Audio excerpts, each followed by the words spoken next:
মানুষের কত রকম ইচ্ছা থাকে, তাই না? তো আমারও ইচ্ছা আছে যে আমার একটু জমি থাকবে বা শখও বলতে পারেন। আমার একটু জমি থাকবে, সেই জমিতে একটা ছোট ঘর থাকবে।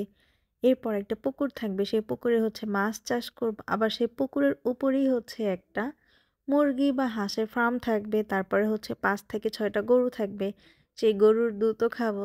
কত শান্তি না? আর কত কিছু চিন্তাভাবনা যে আমি করে রাখি তার হিসাব নেই। একটুখানি জমি থাকলে কত কিছুই লাগানো যায়, তাই না? সেটা শীতকালীন সবজি হোক বা গ্রীষ্মকালীন সবজি হোক, সবকিছুই কিন্তু লাগিয়ে খাওয়া যায়। যেই সিজনে যেইটা হয় সেটাই কিন্তু লাগিয়ে খাওয়া যায়। আর সেটা খাওয়ার মজাই কিন্তু আলাদা। তো আজকে হচ্ছে আমি কচি লাউ রান্না করব। কচি লাউ কেন বললাম? এই যে আপনারাই দেখেন, আমার হাতে কিন্তু নখ নেই। তাও আমি দেখিয়ে দিলাম যে এটা একদম কচি আর এটা এত মিষ্টি ছিল যা বলার বাইরে।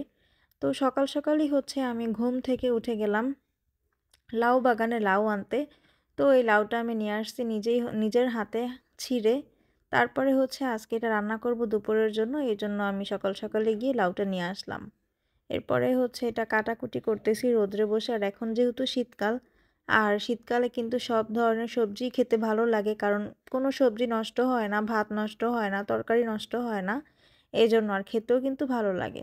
তো আজকে হচ্ছে আমি গলদা চিংড়ি দিয়ে এই লাউটা রান্না করব। এদিকে লাউ রান্না করব গলদা চিংড়ি দিয়ে। তো সব মাছের পেটের মধ্যে গু থাকে, সবসময় শুনে আসছি।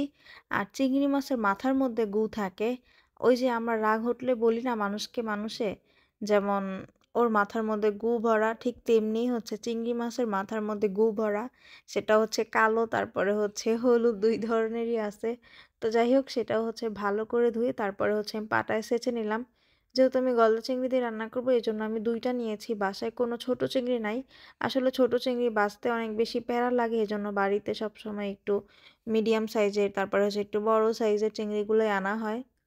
অনেকেই আছে লাউ, তারপরে হচ্ছে জালি কুমড়া, পেঁপে এইসব তরকারিগুলো একেবারে লাল করে ফেলে শুকনা মরিচ দিয়ে। সেটা দেখতেও ভালো লাগে না, খেতেও ভালো লাগে না। আর আমার সব তরকারি বেশি লাল লাল ভালো লাগে না। শুধুমাত্র মাছ মাংসই হচ্ছে লাল লাল খেতে ভালো লাগে। আর সবজি তরকারি সেটা হচ্ছে একটু সাদা সাদা থাকবে। আর যেটা সাদা সাদা হয় সেটা কিন্তু স্বাস্থ্যের জন্যও ভালো। আর হচ্ছে দেখতেও ভালো লাগে, খেতেও ভালো লাগে। তো এবার হচ্ছে আমি অল্প একটু চিনি দিয়ে দিলাম। আমার শাশুড়িকে আমি দেখতাম যে সবসময় লাউয়ের মধ্যে, তারপরে হচ্ছে মিষ্টি কুমড়ার মধ্যে, চাল কুমড়ার মধ্যে চিনি দিয়ে রান্না করতো। এতে নাকি খেতে ভালো লাগে। তো যদিও এই লাউটা অনেক বেশি ছিল, কচি ছিল, তারপরে মিষ্টি ছিল, তারপর আমি অল্প একটু চিনি দিয়ে দিলাম কারণ আমি শুকনা মরিচ বাটা দিয়েছিলাম এজন্য। তো এই তো কথা বলতে বলতেই হচ্ছে আমার লাউ তরকারিটা হয়ে গেছে। এবার গরম গরম ভাতের সাথে গরম গরম লাউ তরকারি খাবার পালা। সবাই ভালো থাকবেন।